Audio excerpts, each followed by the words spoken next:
کی عادتیں ساری زندگی کی عادتیں بنا دیتا ہے، اور ہم نے اپنی آنکھوں سے دیکھا ہے۔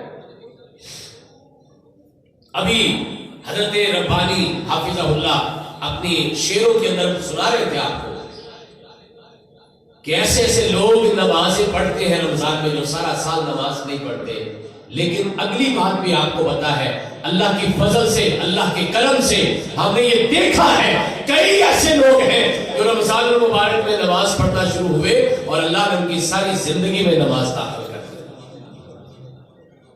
یہ وہ حضرت مجدد الفسانی رحمۃ اللہ علیہ کا فرمان ہے۔ آپ چاہتے مجھے قرآن کی تلاوت کی عادت پڑ جائے، رمضان میں شروع کیجئے۔ آپ چاہتے مجھے سچ کی عادت پڑ جائے، رمضان میں شروع کیجئے۔ آپ چاہتے مجھے حلال کھانے کی عادت پڑ جائے، آپ رمضان میں شروع کیجئے۔ آپ چاہتے مجھے نوافل کی عادت پڑ جائے، رمضان میں شروع کیجئے۔ آپ چاہتے مجھے رات کا جاگنا نصیب ہو جائے، رمضان میں شروع کیجئے۔ آپ چاہتے ہیں آپ کے گھر میں برکتیں آ جائیں، ایک جگہ پہ مل بیٹھ کے کھانا شروع کر دیں، اللہ کی قسم اس کا آغاز رمضان سے کیجئے، اللہ ساری زندگی کے اندر یہ بات داخل کر دے۔ کتنے نسخے ہو گئے؟ 3 نسخے ہو گئے، اور چوتھا نسخہ، اور یہ بالخصوص گھر کے بڑے کے لیے ہے۔ کائنات کے امام محمد الرسول اللہ صلی اللہ علیہ وسلم کا بڑا مشہور فرمان ہے، کلکم راعٍ وکلکم مسئول عن رعیتہ، ہر بندہ ذمہ دار ہے اور اس سے اس کی ذمہ داری کے بارے میں سوال کیا جائے گا۔ یہ حدیث بڑی مشہور ہے، آپ نے کئی بار سنی ہے، ہم نے کئی بار سنائی ہے، علماء کرام بیان کرتے ہیں، لیکن آج اس کے اندر ایک نکتہ جو موجود ہے وہ میں آپ کی خدمت میں پیش کر رہا ہوں۔ آپ کو پتہ ہے اللہ کے پیغمبر علیہ السلام نے لفظ کون سا استعمال کیا ہے؟ لفظ استعمال کیا ہے راعٍ، اور عربی سے تعلق رکھنے والے جانتے ہیں کہ راعی کا مطلب ہوتا ہے چرواہا، جانور چرانے والا، بھیڑ بکریاں چرانے والا چرواہا۔ کائنات کے امام کوئی اور بھی لفظ استعمال کر سکتے تھے، عربی زبان تو بڑی وسیع زبان ہے، ایک ایک لفظ کے لیے 200 الفاظ موجود ہیں، اور کائنات کے امام بلا شبہ اس کائنات کے سب سے بہترین عربی بولنے والے تھے۔ آپ چاہتے تو کوئی اور بھی لفظ استعمال ہو سکتا تھا، لیکن اللہ کے پیغمبر نے چرواہے کا لفظ کیوں استعمال کیا ہے؟ کبھی اگر آپ کو سمجھنا ہو تو بھیڑ بکریاں چرانے والے کو کبھی دیکھا کرو، کبھی چرواہوں کو دیکھا کرو، بکریاں چرانے والوں کو دیکھا کرو، ایک ایک بکری پہ نظر رکھتا ہے۔ پہلا کام یہ نہیں ہے کہ آدھی بکریاں ٹھیک کرے جا رہا ہے، پچھلی پیچھے رہ رہی ہے، نہیں، ایک ایک بکری کی اس کو فکر ہوتی ہے۔ معنی کیا ہے؟ معنی یہ ہے کہ گھر کے ایک ایک فرد پر نظر رکھنی ہے، ایک ایک بندے پر، گھر کے بڑے کی، گھر کے وڈیرے کی، گھر کے ذمہ دار کی، گھر کے ضامن کی، ایک ایک بندے پر نظر ہونی چاہیے، اور وہ خیال کرتا ہے کہ بکری جو ہے یا جانور جو ہے وہ کسی دوسرے کی فصل میں نہ داخل ہوتا ہے، چونکہ دوسرے کی فصل کھائے گا تو دوسرا مالک غصہ کرے گا، نقصان بھی پہنچا سکتا ہے۔ یعنی اس کا معنی یہ ہے کہ اپنے گھر کے ہر فرد کا خیال کرنا ہے کہ اپنے ہی کھانے، حرام کا نہیں کھانے دینا اس کو۔ یہ معنی رائی کا، یہ معنی چرواہے کا۔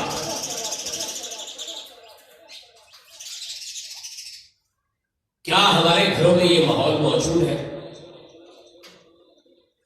باپ کی نظر ساری اولاد پر ہے، ماں سارے بچوں کو پوری ذمہ داری کے ساتھ۔ ہمارے یہاں ایک عجیب رواج پیدا ہو گیا ہے، ہم کہتے نہیں بچے اب بڑے ہو گئے جی، بس ٹھیک ہے ماشاءاللہ اپنا اپنا دیکھ رہے۔ نہ میرے پیارے بھائیوں، میری سننے والی، عزت والی، پردے والی ماؤں، بہنوں، بیٹیوں، بچہ جتنا مرضی بڑا ہو جائے وہ آپ سے چھوٹا ہی رہتا ہے، اسے تربیت کی ضرورت ہوتی ہے۔ حسن و حسین رضی اللہ تعالیٰ عنہ کے بارے میں کون نہیں جانتا کہ جنت کے شہزادوں کے، جنت کے نوجوانوں کے سردار ہیں۔ اور یہ بات سمجھ آتی ہے کہ مالک کائنات نے جن کو جنت کے نوجوانوں کا سردار بنانا تھا، اللہ نے ان کی تربیت بھی تو اچھی کرنی تھی نا، ان کی ایک ایک قدم پہ اللہ کی نظر تھی، لیکن اس کے باوجود بھی کائنات کے امام محمد رسول اللہ صلی اللہ علیہ وسلم جو ہے وہ اپنے بچوں پر نظر رکھتے ہیں۔ حسن رضی اللہ تعالیٰ کے بارے میں مشہور روایت ہے، کچھ چیز کھا رہے ہیں، پوچھا کیا کھا رہے ہو؟ کہا نانا میں تو کھجور کھا رہا ہوں۔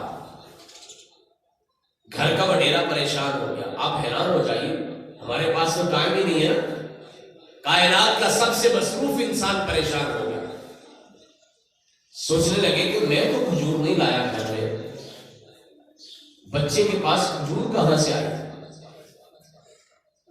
آج کا باپ سوچتا ہے کہ میں نے تو بیٹی کو موبائل نہیں لے کے دیا، کہ اس کے پاس موبائل کہاں سے آیا؟ آج کا باپ سوچتا ہے کہ میں نے بچے کو اتنے پیسے نہیں دیے، اس کے پاس اتنے پیسے کہاں سے آ گئے؟ یہ کیا کرتا ہے؟ کہاں سے لاتا ہے؟ کہاں سے کماتا ہے؟ آج بھی ہماری نظر نہیں ہے، لیکن کائنات کا سب سے مصروف انسان اپنی اولاد کے ایک ایک لقمے پہ نظر رکھی ہے۔ فرمایا بیٹا کھجور میں تو نہیں لایا،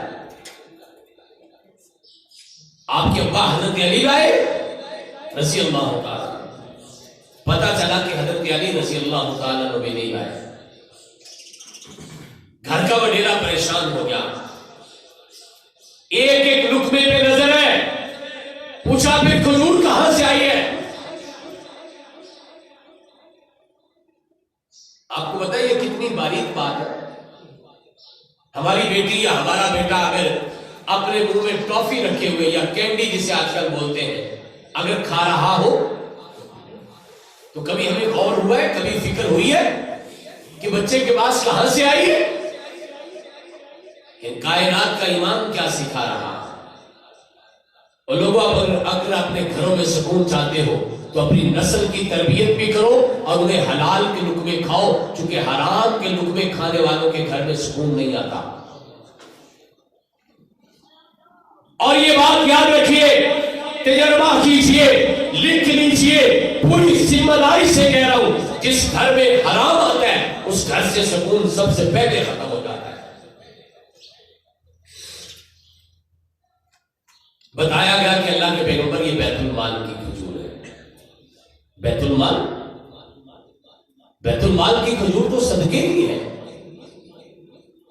اور صدقہ تو آل محمد کے لیے جائز نہیں ہے صلی اللہ علیہ وسلم، اور جو چیز جائز نہیں ہے صاف ظاہر ہے وہ حرام ہے۔ کائنات کے امام نے چھوٹے سے بچے کو اپنے پاس بلایا اور ان کے حلق میں انگلی ڈال کے کھجور باہر نکال کے پھینک دی۔ بی بی عائشہ رضی اللہ تعالیٰ عنہ دیکھ رہی تھی، کہنے لگی اللہ کے پیغمبر کیا ہو گیا؟ چھوٹا سا بچہ ہے، ایک کھجور ہی منہ میں ڈالی ہے نا۔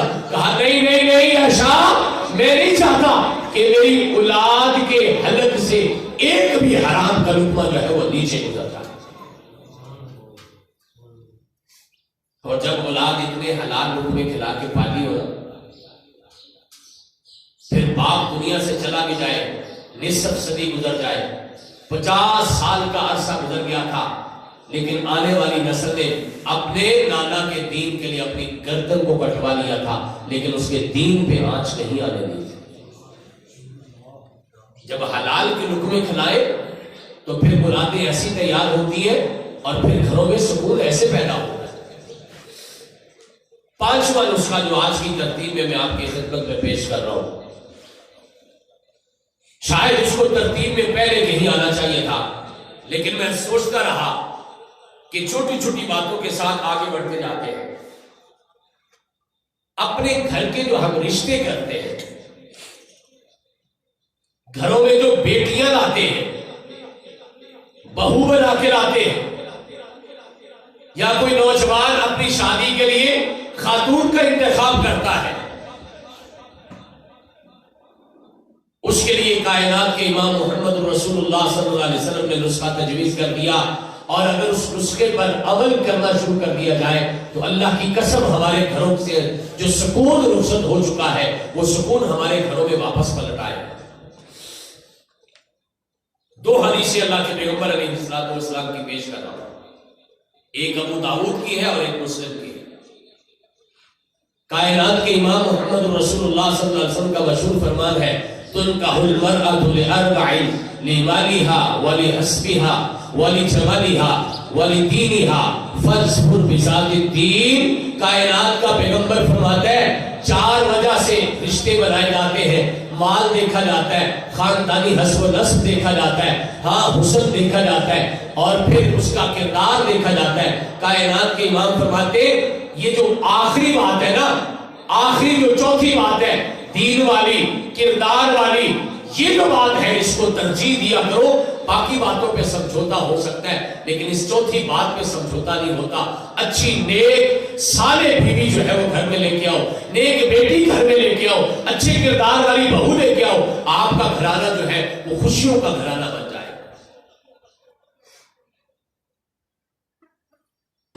اور کائنات کے امام محمد رسول اللہ صلی اللہ علیہ وسلم ایک دوسری جگہ پہ ارشاد فرماتے ہیں یتخذ احدکم قلبا شاکرا ولسانا ذاکرا وزوجة مؤمنة تعین علی امر الاخرہ. کائنات کے امام نے 3 نسخے بتائے. فرمایا اگر اپنی ذاتی زندگی سے لے کر اپنی گھریلو زندگی تک اور اپنی گھریلو زندگی سے لے کے اپنی معاشرتی زندگی تک اگر عمل کا چاہتے ہو پھر 3 کام کیا کرو. اپنا دل شکر والا بنا لو, اللہ کا شکریہ ادا کرتے رہا کرو. حالات جیسے تیسے بھی ہو ہر حال میں شکریہ ادا کرنا شروع کر دو, اللہ آپ کے دلوں میں سکون پیدا کر دے گا. فرمایا لسانا ذاکرا, اللہ کا ذکر کرنے والی زبان اختیار کرو. اللہ مالک کائنات اس کی برکت سے آپ کے علاقوں میں, آپ کی بستیوں میں, آپ کے معاشرے میں, آپ کی سوشل لائف میں, آپ کی سماجی زندگی میں کائنات کے امام فرماتے ہیں اللہ سکون پیدا کر دے گا. اور تیسرا نسخہ اللہ کے پیغمبر علیہ السلام فرماتے ہیں مومن زوجۃ مومنہ, نیک مومن باکردار بیوی کا انتخاب کیجئے. ہوگا کیا تعین علی امر الاخرہ, وہ دنیا کے معاملوں میں تو آپ کا ساتھ دے گی بلکہ وہ آخرت کے لیے بھی آپ کی مدد کرے گی. اور اس کا نتیجہ یہ نکلے گا آپ بھی سنورے گی, آپ کی نسلیں بھی سنورے گی, آپ کی اولاد بھی سنورے گی, آپ کا گھر بھی سنورے گا, اور آپ کے ذہن میں بھی اور آپ کے گھر کے اندر بھی سکون پیدا ہو جائے. ساتھ ساتھ جائزہ لیتے ہیں, ایمانداری سے سوچئے گا. آج ہم بھی اپنے بچوں کے رشتے کرتے ہیں,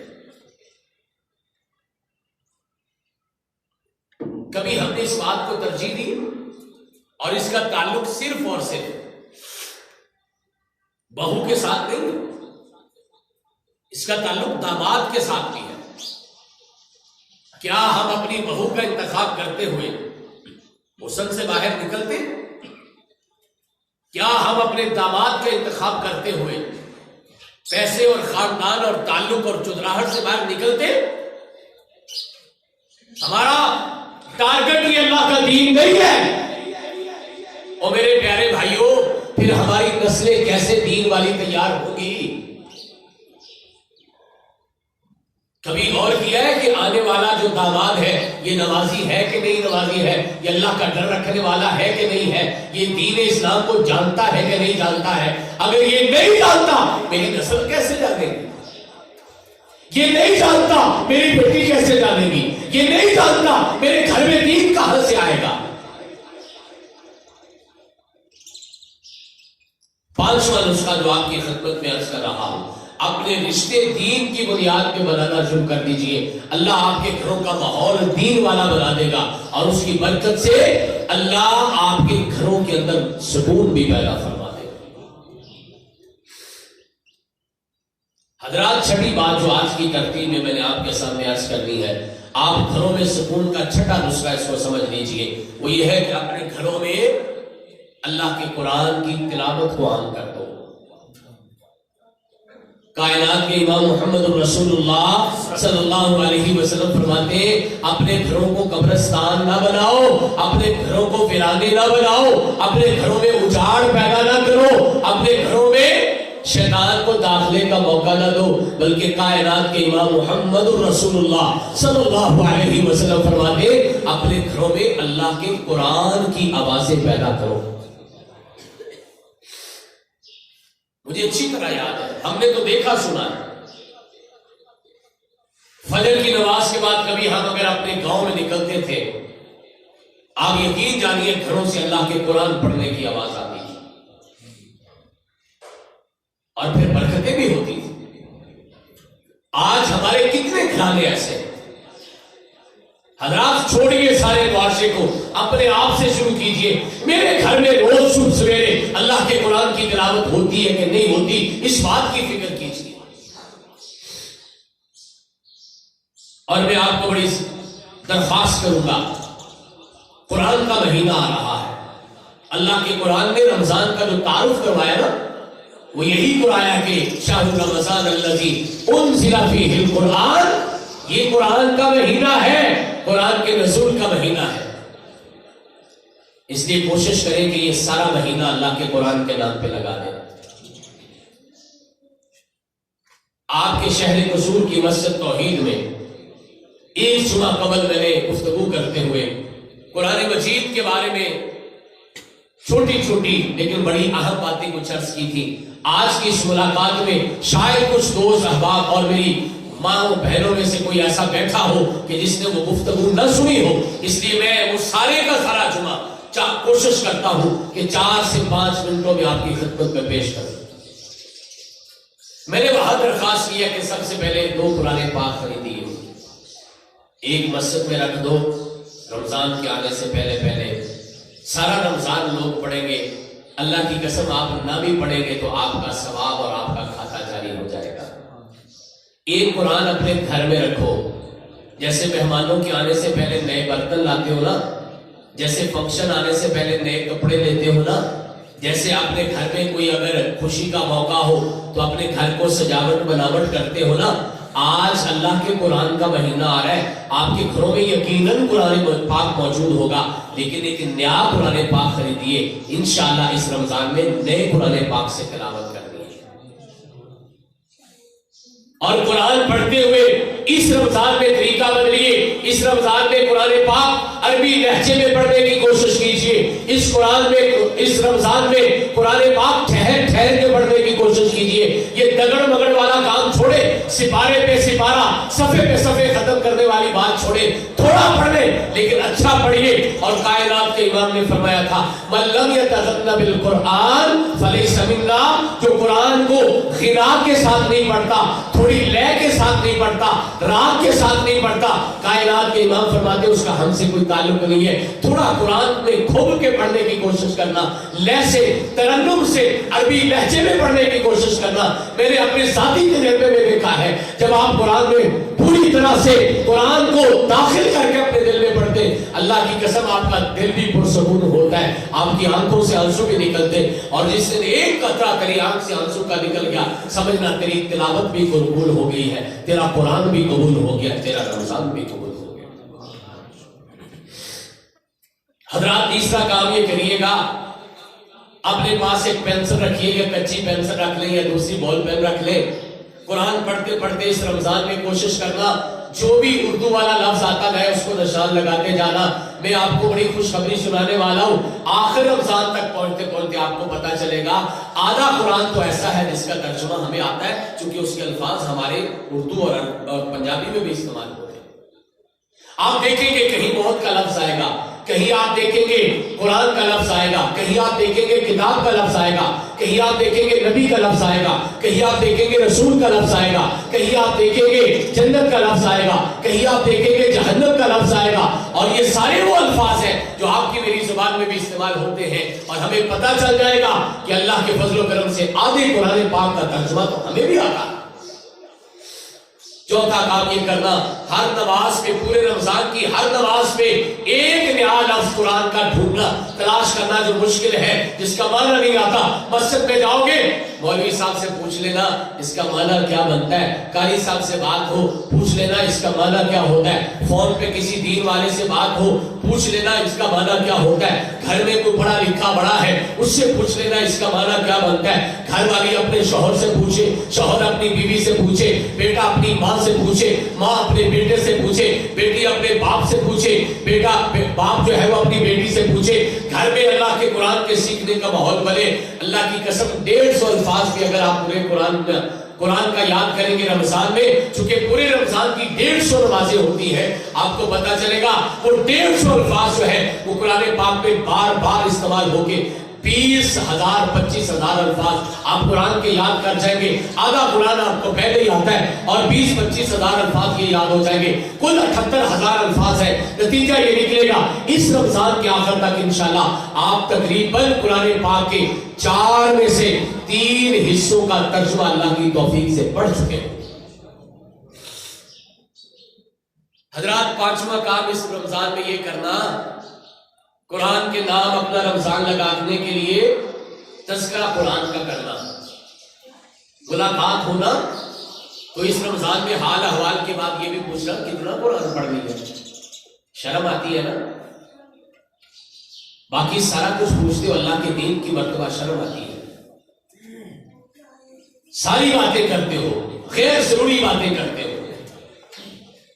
بیٹی باپ کو ملنے آئی ہے گھر میں، کیا خوبصورت ماحول ہو، ابا جان حال احوال کے پوچھے میرا بیٹا پتر رمضان گزر رہا ہے کتنا قرآن پڑھا ہے، ماں روز کان کے ساتھ فون لگا کے بیٹی کے ساتھ ایک ایک بات کرتی ہے، بیٹی کرما والی بھی ماں کو بتاتی ہے آج یہ پکا رہی ہوں، برتن دھو رہی ہوں، صفائیاں کر رہی ہوں، فلاں چیز کاٹ رہی ہوں، اب میں نے آج ابا یہ پکانا ہے، بتا تو صحیح اس میں کتنا مسالہ ڈالنا ہے، وہ ساری باتیں ہو گئی۔ ماں بھی پوچھے نا اپنی بیٹی سے بیٹا قرآن کا مہینہ چل رہا ہے کتنا قرآن پڑھ لی ہے، بیٹی کبھی کبھی ماں سے بھی پوچھ لے اماں قرآن پڑھ رہی ہو کتنا قرآن پڑھ رہی ہے۔ ہم نے تاریخ میں پڑھا ہے سیدنا عمر بن عبدالعزیز رحمۃ اللہ علیہ کے زمانے کے بارے میں لوگوں نے لکھا ہے، جب لوگ ایک دوسرے سے ملتے یہ سوال کرتے آج کتنا قرآن پڑھا ہے، آج رات کی نماز کے لیے جاگے ہو کہ نہیں جاگے، آج اللہ کے سامنے ہاتھ اٹھانے کا موقع ملا کہ نہیں ملا، یہ سوال کرنا اس مرتبہ رمضان میں۔ چھٹا کام یہ کرنا اس رمضان میں قرآن سننا بھی، پڑھنا تو ہے سننا بھی، کبھی نہیں پڑھنے کا موقع ہوگا۔ کوئی بچہ گھر میں قرآن پڑھ رہا ہے، گھر والی قرآن پڑھ رہی ہے، شوہر قرآن پڑھ رہا ہے، دوسرا اس کے پاس جا کے بیٹھ جائے تھوڑی اونچی آواز سے پڑھو میں قرآن سننا چاہتا ہوں، اللہ کی قسم قرآن کو تو چھونا بھی ثواب ہے، قرآن کو تو پکڑنا بھی ثواب ہے، قرآن کو تو پڑھنا بھی ثواب ہے، قرآن کو تو سننا بھی ثواب ہے۔ اور بہت سارے مفسرین نے اور بہت سارے ہمارے اسلاف علماء نے یہ بات لکھی ہے کہ جس طرح قرآن پڑھنے کا ایک حرف کی 10 نیکیاں ملتی ہے، 10 گناہ معاف ہوتے، 10 درجے بلند ہوتے، اس طرح قرآن سننے پر بھی 10 گناہ معاف ہوتے، 10 نیکیاں ملتی ہیں اور 10 درجے اللہ کی جنتوں میں بلند ہوتے ہیں۔ امام مکی رحمت اللہ علیہ نے ایک بڑا خوبصورت واقعہ لکھا ہے قرآن سننے کے حوالے سے، فرماتے ہیں ہمارے زمانے میں مسجد نبوی میں ایک نوجوان آتا تھا، اتفاق یہ ہے کہ نمازی پکا تھا لیکن قرآن نہیں آتا۔ یہ میں ان لوگوں کے لیے درخواست کر رہا ہوں جو لوگ قرآن نہیں پڑھے ہوئے، ویسے پڑھنا چاہیے، سیکھنا چاہیے، میں ان لوگوں کے لیے کہہ رہا ہوں جو کہہ رہے بڈھے ہو گئے قرآن نہیں پڑھا جاتا، پتر نظر نہیں رہی، یہ میں ان کے لیے عرض کر رہا ہوں، یہ میں ان کے لیے عرض کر رہا ہوں جو کہتے ہیں جی گھر دے کام ہی نہیں مکدے، قرآن پڑھنے کا بہت ٹائم نہیں ملتا، یہ میں ان کے لیے عرض کر رہا ہوں۔ اس رمضان میں قرآن پڑھنا بھی ہے، قرآن سننا بھی ہے۔ امام مکی رحمت اللہ علیہ فرماتے ہیں وہ نوجوان کی ایک عادت بڑی اچھی تھی، مسجد میں آتا نماز پڑھ کے بیٹھتا، دیکھتا ایک بندہ فارغ بیٹھا ہوا ہے، قرآن پکڑ کے اس کے پاس چلا جاتا اور جا کے درخواست کا بھائی صاحب میں قرآن نہیں پڑھا ہوا، آپ ذرا قرآن پڑھ دیں میں سن ہی لیتا ہوں۔ آپ دیکھیے نا آپ گھر میں ایک کام بھی لگے ہوئے لیکن اللہ کے قرآن کی تلاوت لگا دیجئے ٹی وی پر، ٹیپ ریکارڈر میں، اپنے موبائل پر لگائیے، آپ گاڑی میں بیٹھے تلاوت لگائیے،